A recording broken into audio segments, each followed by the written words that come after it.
বন্ধুগণ, শ্রদ্ধা শিক্ষক শিক্ষিকা এবং আমার সহপাঠী, আপনাদের সকলকে স্বাগত।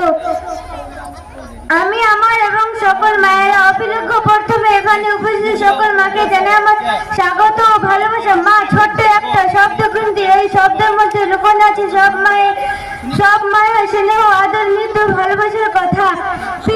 মাই হলো পৃথিবীর এমন মানুষ যার কাছে নিজের জন্য প্রার্থনা করার সময় থাকে না, কারণ সে সবসময় নিজের সন্তান এবং পরিবারের জন্য দোয়া করতে ব্যস্ত থাকেন। তোমার জন্য বেশি আরো কেউ লড়াই করবে না।